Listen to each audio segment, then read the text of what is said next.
não é? Pô, mas você parou, vai trabalhar, você está muito jovem. Parar de trabalhar era um privilégio. Por quê? Porque é uma sociedade escravocrata. Uma sociedade que o modelo dela vem do século XIX, onde quem trabalhava olhava os senhores de escravo como se eles não trabalhassem. Porque eles trabalhavam com a mão. Os estudantes aí que me digam, você estuda ou trabalha? Não, eu estudo. Estudar não é trabalhar. Tem alguma coisa que tem que mudar. Então, o que tem que fazer para entender? Os cargos no Estado, isso o Floriano Peixoto, quando assumiu a presidência, Deodoro e Floriano, ficaram impressionados com a pilha de pedidos de favor de emprego que tinham nos seus gabinetes logo depois que eles viraram presidentes. Porque toda a elite brasileira que tinha acesso pediu emprego público. Se criou uma máquina de funcionalismo público no período republicano, que foi aumentando, que foi se ampliando. Quando Vargas fez a reforma e racionalizou, com aspas, essa máquina, aumentou ainda mais. Esses cargos todos foram regulamentados, foram redesenhados, não é? E o emprego público era a alternativa para quem era um rapaz mulato, branco, instruído, ou um negro instruído, que tinha escapado, não é? Às vezes de maneira milagrosa, quase sempre de maneira milagrosa, das opressões da negritude, da ausência de instrução, e que chegava a fazer um concurso, ou então entrava pelas mãos de um patrão, de um ex-patrão, de um tio, de um primo, no funcionalismo público. E lá ficava, numa prefeitura, trabalhando como amanuense, era um burocrata. E essas burocracias foram crescendo e crescendo. Por que a meritocracia é complicada? Porque o sujeito foi para essa burocracia exatamente para não competir. O apanágio do serviço público, o que é bom no serviço público, é que não tem competição, ou seja, ninguém vai medir o meu comportamento com o comportamento do colega. Por quê? Porque quando você, no Brasil, até bem pouco tempo, e agora a gente está tentando mudar isso, esse é um outro problema sério, no Brasil, a gente fazia uma divisão clássica, que eu acho que existe em poucos países, entre trabalho e emprego. Não é? Você trabalha? Não, eu tenho um emprego na prefeitura. Eu estou encostado, sou encostado na prefeitura. Não tenho... Ter um emprego não significa necessariamente trabalhar. Agora, trabalhar também não significa necessariamente você ter um emprego. Emprego tem uma implicação de ter uma garantia, de ser uma coisa sistemática, de ter aposentadoria. E o sistema de aposentadorias, obviamente, é um sistema baseado no senhor de engenho, que é o nosso modelo do homem poderoso, do coronel. Quando o camarada se aposenta, não é, com 55 anos de idade antigamente, ele ganhava mais. O aposentado no Brasil ganha mais do que quem está na ativa, porque além de ter vivido os 55 anos, não é, ele é mais velho. E você dá um prêmio pela senioridade. Os mais velhos merecem mais respeito. Então ele ganha mais. Quer dizer, quando você vai discutir e começa a falar em meritocracia, você começa a encontrar o obstáculo, que é uma concepção de emprego, que é uma concepção de um tipo de atividade que durante séculos excluiu a possibilidade, primeiro, de avaliação. O problema da avaliação na universidade é impossível, né? Imagina, a universidade seria facílima, mas na universidade, quantos artigos você publicou nesse ano? Em que lugar? Em que revistas? Quantos livros você escreveu? Quantas conferências você fez? Não pode avaliar. É muito complicado. Não dá para avaliar.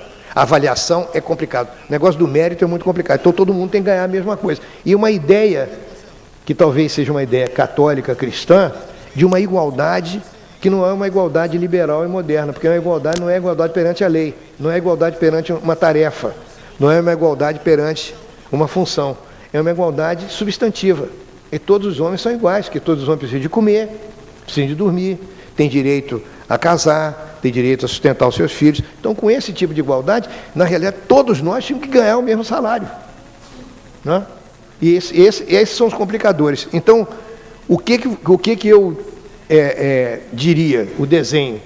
O desenho é o seguinte: não tem que fazer uma pesquisa que você vai demorar 40 anos para fazer, porque isso é uma pesquisa acadêmica, não é isso. Mas fazer pequenos inquéritos para você saber qual é a mentalidade. Aí você começa a entrar em cima dos problemas que são colocados, e com uma campanha, com reuniões, com palestras, com grupos de discussão, começa a quebrar essas resistências e montar um sistema que tem a ver com a meritocracia, que é fundamental, que tem a ver com promoção também, porque tem um lado positivo.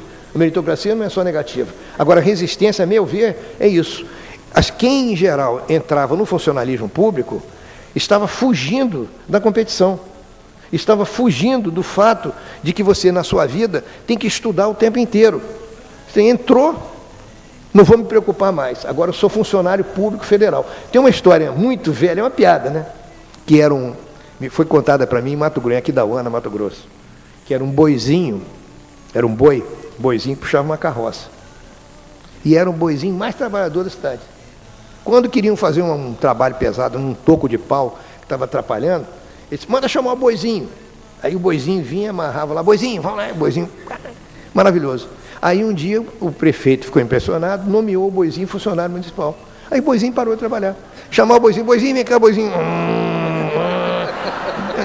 Virou funcionário, já tem aquela elasticidade, né, no tempo. E uma outra coisa também fundamental, que mudou muito no Brasil nos últimos 10 anos, né, você pertence a instituições que jamais vão à falência, que não se preocupam com entrada de ingresso e saída de ingresso. É complicado, né?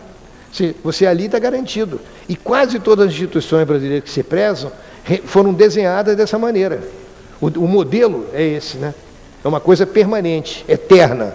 E aí fica igual a família. O tratamento é mais ou menos parecido com a família. Você entrou num determinado órgão do governo, você passou a fazer parte de uma família. E ali naquela família você vai até morrer. Em geral, eu tenho a impressão que até tinha lugar em cemitério.